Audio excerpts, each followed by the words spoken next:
Hello! ఈరోజు మీ ముందుకి ఒక కొత్త మంచి ప్రోడక్ట్ తీసుకొచ్చినాం. ప్రిజ్మాస్ బ్యూటీ. ఈ ప్రొడక్ట్స్ మీకు అందరికీ తెలుసు అండ్ చాలామంది విపరీతంగా వాడుతున్నారు. ఔట్ ఆఫ్ స్టాక్ అయిపోతున్నాయి. అబ్బా! చాలా సార్లు దొరుకుతలేవు వీళ్ళ ప్రొడక్ట్స్. చాలా కష్టమైతుంది. మమ్మల్ని ఫోన్ చేసి అడుగుతుర్రు మా ఛానెల్‌కి. "అరే! మాకు ఈ ప్రొడక్ట్స్ కావాలి దొరుకుతలేవు ఎట్లా?" అని చెప్పేసి. మేము ఈ సార్ వాళ్ళని ఇబ్బంది పెడుతున్నాం. సో, ఈరోజు కూడా ఒక ప్రొడక్ట్ గురించి మాట్లాడబోతున్నాం. అదే యాంటీ డాండ్రఫ్ షాంపూ. ఈ షాంపూ గురించి ప్రిస్మాస్ బ్యూటీ వాళ్ళు తీసుకొచ్చిన ఈ కొత్త షాంపూ గురించి మనతోనే మాట్లాడడానికి మన దగ్గర ఉన్నారు డాక్టర్ రాజశేఖర్ గారు. మీ అందరికీ తెలుసు, very senior cosmetologist and surgeon. Sir నమస్తే. నమస్తే. సో ప్రతిసారి ఒక కొత్తటి పట్టుకొస్తుంది సార్ మా దగ్గరికి. అసలు ఈసారి ఈ యాంటీ డాండ్రఫ్ అనగానే సల్ఫేట్ ఫ్రీ ఏదైతే ఉందో ఇది చూడంగానే అందరూ ఫస్ట్ సల్ఫేట్ ఫ్రీ అంట, ఇది కొనేసుకుందాం అని అనుకుంటారు. కానీ నాకున్న కొంచెం నాలెడ్జ్లో నాకు అర్థమైంది ఏంటంటే ఈ సల్ఫేట్ ఫ్రీ అనగానే స్కాల్ప్ చాలా డ్రై అయిపోతుంది అని. అవును. సో మరి దానివల్ల ఏం నష్టం ఉండదంటారా? ప్రిజ్మాస్ బ్యూటీ యాంటీ డాండ్రఫ్ షాంపూలో సల్ఫేట్ ఫ్రీ అని చెప్పిన సల్ఫేట్ వలన హెయిర్ కలర్ వేస్తే తొందరగా పోవడము, అవును, స్కాల్ప్ డ్రై అయిపోవడము రెండు పెద్ద కంప్లైంట్స్. దీంట్లో sulphate free anti dandruff shampoo అయినా కూడా మెయిన్ డాండ్రఫ్ కంట్రోలింగ్కి సల్ఫేట్ అంత అవసరం.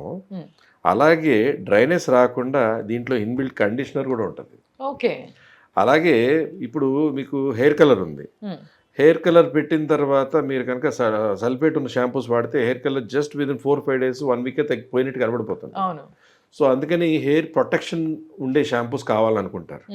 దానికోసం ప్రిజ్మాస్ బ్యూటీ వాళ్ళు ఏం చేశారు, ఇటు డాండ్రఫ్ కంట్రోల్ చేసే వండర్ఫుల్ ఇంగ్రీడియంట్స్తో పాటు హెయిర్ ఫాల్ అనేది ఇప్పుడు చాలా కామన్ ప్రాబ్లం ఆడవాళ్ళలో మగవాళ్ళలో హార్మోన్స్ వలన, సైకిల్ సరిగ్గా రాక, పీసీఓడి వలన, మేల్ ప్యాటర్న్ లాగా ఆడవాళ్ళకి హెయిర్ ఫాల్, చిన్న వయసు నుంచి బట్టతల్లాగా స్టార్ట్ అయిపోయి మగపిల్లలకి ఏదైతే హార్మోన్స్ వలన వస్తుందో వాటిని కంట్రోల్ చేసే 5-alpha రెక్టేస్ బ్లాకర్, అలాగే saw palmetto extract, tea tree oil extract, అలాగే జిన్సెంగ్ ఎక్స్ట్రాక్ట్స్, అలా కొన్ని ఎక్స్ట్రాక్ట్స్ అని దీంట్లో ఉన్నాయి, చాలా ఎక్స్ట్రాక్ట్స్తో పాటు.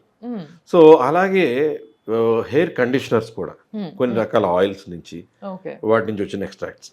సో షాంపూ వాడడం వల్ల సాధారణంగా ఫ్రిజ్జీగా, బ్రౌన్గా, బాగా డ్రైగా ఉంటుంది యాంటీ డాండ్రఫ్ షాంపూ. సో అలా కాకుండా ప్రిజ్మాస్ బ్యూటీ యాంటీ డాండ్రఫ్ షాంపూలో these are all the benefits. Okay. So దీనివల్ల డ్రైనెస్ రాదు కాబట్టి ఆరామ్సే వాడొచ్చు అంటారు మీరు. Very good. సో చాలా ముఖ్యంగా మనం నోట్ చేసుకోవాల్సిన పాయింట్ ఏంటంటే సార్, దీంట్లో మీరు అన్నట్టుగా హార్మోన్స్ ని కూడా కంట్రోల్ చేయగలుగుతాయి అని అంటే నేను ఫస్ట్ టైం వింటున్నా సార్. ఒక షాంపూ హార్మోన్ ని కంట్రోల్ చేయగలుగుతుంది అని. షాంపూ హార్మోన్ కంట్రోల్ చేయదు, హార్మోన్ వల్ల వచ్చే డిపాజిట్ ఉంటుంది చూసారా రూట్ దగ్గర, ఆ డిపాజిట్ వలన హెయిర్ డ్యామేజ్ అయిపోతుంది కదా, రూట్ డ్యామేజ్ అయిపోతుంది కదా. ఈ షాంపూలో ఉన్నటువంటి ఆ ఇంగ్రీడియంట్స్ షాంపూ లాగా పనిచేసినప్పుడు కూడా మనకి ఎలా అయితే హెయిర్ ఆయిల్, హెయిర్ సెరమ్ మనం అప్లై చేస్తే రూట్కి ఎఫెక్ట్ అయ్యి రూట్కి ఆ ఇంగ్రీడియంట్స్ వెళ్ళడం వల్ల ప్రొటెక్షన్ ఇచ్చి న్యూట్రిషన్ ఇస్తాయో, అలా న్యూట్రిఫై ఇంగ్రీడియంట్స్తో పాటు హెయిర్ ఫాల్ కంట్రోల్ చేసేటువంటి ఇంగ్రీడియంట్స్తో పాటు హార్మోన్ వల్ల ఇక్కడ డ్యామేజ్ ఉంటుంది కదా, ఆ డ్యామేజ్ని తగ్గించేటువంటి ఇంగ్రీడియంట్స్ ఉంటాయి. ఓకే. సో హార్మోన్స్ వల్ల వచ్చే ఆ డ్యామేజ్ ఏదైతే ఉందో హెయిర్ కి, దాన్ని తగ్గించే ఇంగ్రీడియంట్స్ దీంట్లో ఉన్నాయి కాబట్టి ఇది బెస్ట్ ప్రోడక్ట్ కింద అనుకోవచ్చు మనము.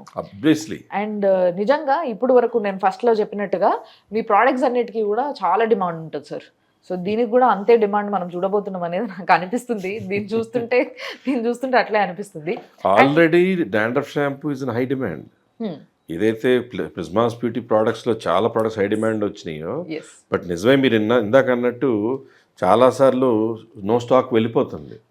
ఎందుకంటే too much of high demand, అంటే thousands of orders almost every day, 1000 orders లేదా 500 ఆర్డర్స్ మాకు ఇన్స్టాగ్రామ్ నుంచి వీటి నుంచి రకరకాలుగా వస్తుంటాయి. సో మాకేంటంటే ఆ డిమాండ్ని ఆన్ సప్లై చేయడం కోసం చిన్న కరెక్షన్స్లో ప్రోడక్ట్ ఎప్పుడైతే బాగా సక్సెస్ఫుల్ ప్రోడక్ట్ కొంచెం స్టాక్ అయినా ఆగగలుగుతారు. సో మనం మళ్ళీ వాళ్ళందరినీ కాంటాక్ట్ చేయడం, ప్రిజ్మాస్ బ్యూటీ వాళ్ళు మళ్ళీ వాళ్ళకి ప్రోడక్ట్ అవైలబిలిటీ చేయడం జరుగుతుంది. ఓకే. అయితే నాకు ఒక అపోహ ఉంది సార్. అపోహాని నేనే చెప్పడం ఏందో మరి, అంటే నాకు కూడా ఒక డౌట్ సార్, అది కన్ఫ్యూజన్ ఏంది అని అంటే, బేసిక్ గా ఫస్ట్ నుంచి నేను వింటున్నది ఏంటంటే పెద్దవాళ్ళు ఏమో నూనె పెట్టుకోవాలి, నూనె పెట్టుకుంటే జుట్టు గట్టిగా పెరుగుతుంది, బలంగా పెరుగుతుంది. కొంతమంది బాగా తెలిసిన డాక్టర్స్ లాంటి వాళ్ళు చెప్పడం కూడా నేను విన్నా ఏంటంటే నూనె ఎందుకు పనికిరా, నూనె అవసరం లేదు అసలు జుట్టుకి. నిజంగా చెప్పాలంటే మీరంతా స్పోర్ట్స్ బ్లాక్ చేస్తున్నారు, అది చేస్తున్నారు, ఇది చేస్తున్నారు కొంతమంది చెప్తున్నారు. అయితే ఇలాంటి షాంపూస్ వాడినప్పుడు ముఖ్యంగా అంటే ఓకే ఐ అండర్స్టాండ్ మీరు ఈ ప్రిస్మాస్ బీ తోని డ్రైనెస్ రాదు, దాంట్లో కండిషనర్ ఉంది, దానికి కావాల్సినవి అన్ని ఉన్నాయి, బట్ ఆయిల్ పెట్టకుండా మళ్ళీ మళ్ళీ మళ్ళీ మళ్ళీ నేను ఈ షాంపూ హెయిర్ పైన వాడడం ఎంతవరకు కరెక్ట్ అనేది ఒక ప్రశ్న, అండ్ రెండోది ఆయిల్ వాడాలా వద్దా అనేది రెండో ప్రశ్న, ఇది నా పర్సనల్ ప్రశ్న. ఆయిల్ వాడాలి, వాడాలి. ఓకే, అది provided it has realistic natural ingredients. Okay, కొన్ని పచ్చి ఆకులతో, వేర్లతో, పచ్చి మూలికలతో, ఆ గానుగుల నుంచి వచ్చిన ఆయిల్స్తో, ఇప్పుడు Kerala oils, ayurvedic oils, Assam oils, ఆ ఆయిల్స్, ఈ ఆయిల్స్ అని రకరకాలు వింటుంటాం. ఆర్గన్ ఆయిల్ అంటారు ఒకళ్ళు, ఇంకొకళ్ళు ఇది అంటారు, కొంతమంది అది అంటారు. అలాంటి అన్ని ఇంగ్రీడియంట్స్ ఉన్నటువంటి అద్భుతం ఆయిల్, ఇప్పుడు ఫర్ ఎగ్జాంపుల్ ఫాల్క్యూర్ హెయిర్ ఆయిల్ ఉంది. అలాంటి హెయిర్ ఆయిల్స్ ఇప్పుడు ఏంటంటే ప్రతిరోజు పెట్టద్దు, వారంలో 2 రోజులు 3 రోజులు, స్నానం ముందు ఒక 3-4 అవర్స్ ముందు చక్కగా తలస్నానం చేసే ముందు చక్కగా స్కాల్ప్కి తరో మసాజ్ చేయించుకోండి. ఆ ఇంగ్రీడియంట్స్ అన్ని మీకు లోపలికి వెళ్తున్నాయి కదా, లోపలికి వెళ్ళిన తర్వాత దాని వర్క్ ఆటోమేటిక్గా రూట్ ప్లేన్ పనిచేస్తుంది కదా. మీరు ఓవర్ నైట్ పెట్టేయట్లేదు, మీరు 3 అవర్స్ ముందు 4 అవర్స్ ముందు పెట్టుకుని చక్కగా తర్వాత చక్కని షాంపూతో, మీకు డాండ్రఫ్ ఉంటే డాండ్రఫ్ షాంపూ, డాండ్రఫ్ లేకపోతే ఏ ప్రిజ్మా స్ట్రెంగ్థనింగ్ షాంపూ, అలాంటి వాటితో మనం పెట్టుకున్నప్పుడు ఆ ఇంగ్రీడియంట్స్ పనిచేయడం, షాంపూలో ఇంగ్రీడియంట్స్ పనిచేయడం, హెయిర్ రూట్ నుంచి హెయిర్ షాఫ్ట్ మొత్తం హెయిర్ సెల్ అంతా కూడా, హెయిర్ అంతా కూడా హెల్దీగా తయారవుతుంది, స్కాల్ప్ కూడా హెల్దీగా తయారవుతుంది. కొన్ని హెర్బల్ హెయిర్ ఆయిల్స్ వలన స్కాల్ప్ మీద వచ్చే చిన్న పొక్కుల్లా ఉంటాయి, ఒక రకమైన జిడ్డు పడుతుంటది, జిడ్డు డాండ్రఫ్ లా ఉంటుంది, కొంతమంది స్కేలీ డాండ్రఫ్ ఉంటుంది, అవి కూడా తగ్గుతుంటాయి. ఓకే, సో డాండ్రఫ్ ఎట్లా ఉండని, పొడి పొడి ఇట్లాంటివి రాలని, లేకపోతే ఇట్లా జిడ్డులాగా ఉండని, ఎట్లా ఉండని తగ్గడం ఖాయం. అండ్ ఇంకోటి ఏంటంటే సార్, ఆయిల్ అసలు వాడము, ఫర్ ఎగ్జాంపుల్ ఆయిల్ అసలు వాడము, లేదంటే ఆయిల్ వాడకుండా మీద ఈ షాంపూ పెట్టి, అంటే ఇప్పుడు ఇవాళ చేసుకున్నా నాకు ప్రతిరోజు చేసే అలవాటు ఉంది అనుకోండి సార్, కొంచెం చెమట వల్ల ఈ ఎండాకాలం కొంచెం చెమట ఎక్కువ వస్తుంది, ప్రతిరోజు తలస్నానం చేయాలనిపిస్తుంది, సో అప్పుడు ప్రతిరోజు నేను వాడొచ్చా దీన్ని? ప్రతిరోజు యాంటీ డాండ్రఫ్ షాంపూ వాడినా దాంట్లో డాండ్రఫ్ని పోగొట్టేటువంటి జింక్ పైరుతున్నాను కానీ, సాలిసిలిక్ యాసిడ్ కానీ, అలా రకరకాల కొన్ని వాటిలో ZP2 అని రాస్తారు, కొన్ని వాటిలో జింక్ పైరుతున్నాను అని రాస్తారు, అలా సాలిసిలిక్ యాసిడ్ అని, కోల్తార్ అని రాస్తారు. అటువంటి ఇందులో ఉన్నప్పుడు డ్రైనెస్ రావచ్చు.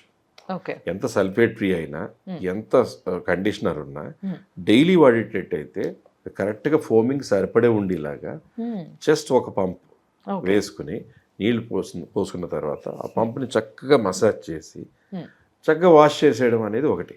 కొంతమంది హెయిర్ డ్రైయర్స్ వాడతారు, దాంతో డ్రైనెస్ ఇంకా పెరిగిపోతుంది, హీట్ దానివల్ల ఇంకా పెరిగిపోతుంటుంది. సో అలా చేయకుండా ఏమైనా డ్రైనెస్ అనిపించింది అప్పుడు హెయిర్ ఆయిల్ పెట్టండి, మంచి హెయిర్ ఆయిల్ పెట్టండి. ఇది పెడితే అసలు హెయిర్ ఆయిల్ పెట్టక్కర్లేదు అన్న మాట ఎక్కడా లేదు. ఇది పెడితే డాండ్రఫ్ కంట్రోల్లోకి వస్తుంది. కొన్ని రకాల problems of hair fall, hormone వల్ల వచ్చే హెయిర్ ఫాల్ కూడా ఇది హెల్ప్ చేసి కంట్రోల్ చేస్తుంది. కాకపోతే హెయిర్ ఆయిల్ వాడడం మంచిది. ఫాల్క్యూర్ హెయిర్ ఆయిల్ లాంటిది ఒక అద్భుతం. దాన్ని వారానికి ఒకసారి 2 సార్లు పెట్టుకోవడం, ఇది వాడడం ఇంకా బెటర్ వే. అయితే ఇంకొకటి ఏంటంటే సార్, మార్కెట్లో ఇప్పుడు చాలా కూడా ఇట్లా sulphate free anti dandruff shampoos వస్తున్నాయి. సో ఇవి వాడినన్ని రోజులు బాగానే ఉంటుంది హెయిర్, అంటే బాగానే ఉంటుంది, చుండ్రు కనిపించకుండా.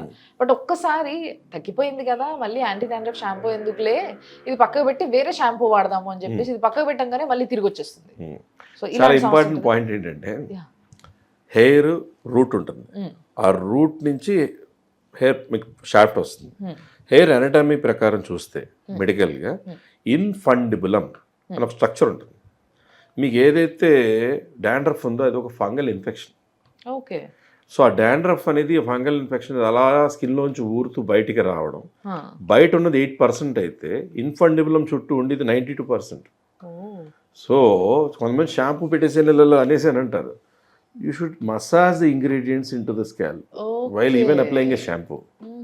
అది ఆయిల్ అయినా అంతే, యాంటీ ఫంగల్ లోషన్ అయినా అంతే, ఏది పెట్టినా కూడా దాన్ని ఇంగ్రీడియంట్స్ రూట్ లెవెల్కి రీచ్ అయ్యేటట్టు చేసుకుంటే దాన్ని ట్రీట్మెంట్ అనేది. ఇంకొకటి డాండ్రఫ్ షాంపూ స్టార్ట్ చేసాము, నాకు వారం రోజులు వాడాను, డాండ్రఫ్ తగ్గినట్టుంది, సరే ఈ ఒక బాటిల్ వాడి మానేద్దాం అనుకుంటారు. 1 బాటిల్ వాడాక నాకు డాండ్రఫ్ చాలా కంట్రోల్ అయింది ఇదివరకు మీద అని చాలా గుడ్ ఫీడ్బ్యాక్ ఇస్తారు. కానీ ఈ ఇన్ఫండిబులం ఇష్యూ తెలియక వాళ్ళు ఏం చేస్తారు, ఇది ఆపి మళ్ళీ ఏదో స్టార్ట్ చేస్తారు. అది పూర్తిగా ట్రీట్ అవ్వలేదు కదా, దాన్ని ట్రీట్ అవ్వడానికి అట్లీస్ట్ 3-4 months పడుతుంది. సో ఆ తర్వాత కూడా కారణం ఏంటి, ఫంగల్ ఇన్ఫెక్షన్ ఎందుకు వస్తుంది? Hmm. మన బాడీలోంచి ఎక్కడి నుంచి అయినా, లేకపోతే ఎక్కడెక్కడో టవల్స్ వాడేస్తున్నామా, అవును. ఎవరి కోమ్సో మనం వాడేస్తున్నామా, Hmm. రిపీటెడ్గా మనకు ఫంగల్ ఇన్ఫెక్షన్ వస్తుందా? Hmm. కొంతమంది సింగిల్ టవల్ బాడీ అంతా తుడిచేసేసి ఫేస్ మీద హెడ్ మీద తుడిచేస్తారు. అవును. So you are transferring your own ఎక్కడెక్కడో ఇన్నర్ ఫోల్డ్ ఉన్న ఫంగల్ ఇన్ఫెక్షన్ మీరు ట్రాన్స్ఫర్ చేసేస్తుంటారు. Hmm. సో కామన్ సెన్షియల్ ఇష్యూ అది, Yes. ఆర్గ్యుమెంటెడ్ ఇష్యూ కాదు. Hmm. సో ఇది ఏమవుతుంది, if you are arresting all those causes, Hmm. హెల్దీగా ఒక టవల్ నాప్కిన్ లాంటిది పెట్టుకున్నారు హెడ్కి ఫేస్కి, Okay. అప్పుడు అదే వాష్కి వెళ్తుంది, అదే వాడుతున్నారు. అవును. ఆ హైజీన్ ఇష్యూస్ ఎప్పుడైతే మెయింటైన్ చేస్తూ Hmm. ఎప్పుడైతే ఈ ట్రీట్మెంట్ తీసుకుంటున్నారో ఫర్దర్ మళ్ళీ రికరెన్స్ అనేది Okay. తగ్గిపోతుంది. Oh. అది ఇంట్లో భార్యాభర్తలు ఉన్నారు, Hmm. ఇద్దరికి డాండ్రఫ్ ఉంది, మిర్రర్ దగ్గరికి వెళ్ళారు, ఇద్దరు అదే కోమ్ వాడేస్తున్నారు. Hmm. ఈయనేమో షాంపూ వాడుతున్నారు, Hmm. ఆవిడేమో వాడట్లేదు. Hmm. ఈయనకి డాండ్రఫ్ తగ్గినట్టే తగ్గింది, Hmm. మళ్ళీ అది వాడితే మళ్ళీ రాదా? డెఫినెట్లీ వస్తుంది. అసలు just let us not miss the logics. Okay. So anti dandruff shampoo అనేది కంపల్సరీ ఒకసారి మొదలు పెడితే 4 నెలల వరకు కంటిన్యూగా వాడాలి. కనిపించేది మాత్రమే డాండ్రఫ్ కాదు. కాదు, అట్లీస్ట్ 3-4 months. యా. సో ఈ నాలెడ్జ్ లేక చాలా మంది కొన్ని రోజులు వాడి తగ్గిపోయింది వేరేది వాడేస్తున్నారు, అట్లా కాదు. సో అండ్ ఇది హౌ ఇస్ దిస్ స్పెషల్ మిగతా డాండ్రఫ్ షాంపూస్తో పాటు? ఒకటి ఏంటంటే మిగతా ఇందాక నేను చెప్పినట్టు ఆ డ్రైనెస్ క్రియేట్ కావడం అనేది తక్కువ ఉంటుంది. Hmm. అలాగే హెయిర్ కలర్ వేసే వాళ్ళకి సల్ఫేట్ ఫ్రీ కాబట్టి తొందరగా హెయిర్ కలర్ వ్యానిష్ అయిపోవడం అనే భయం ఉండదు. హెయిర్ కలర్ వేసిన వాళ్ళకి కొంతమంది ఇచ్చింగ్, ఇరిటేషన్తో డాండ్రఫ్, స్కేలీ డాండ్రఫ్ కూడా పుడుతుంటుంది. దానికి కూడా ఇది బాగా పనిచేస్తుంటుంది. అలాగే రకరకాల ఇంగ్రీడియంట్స్ ఉండడం వల్ల కండిషనింగ్, హెయిర్ ఫాల్ కంట్రోల్, అలాగే ఇందాక నుంచి నేను చెప్పినట్టు హార్మోనల్గా వచ్చేటువంటి హెయిర్ ఫాల్ని కూడా ఆ రూట్ ప్లేన్లో ఇది ప్రొటెక్ట్ చేస్తుంది. Okay sir, thank you so much. మంచి ప్రోడక్ట్ని తీసుకురావడంతో పాటు దాని గురించి ఉన్న కొన్ని డౌట్స్ని కూడా క్లియర్ చేసినందుకు థ్యాంక్స్ సార్. వెల్కమ్.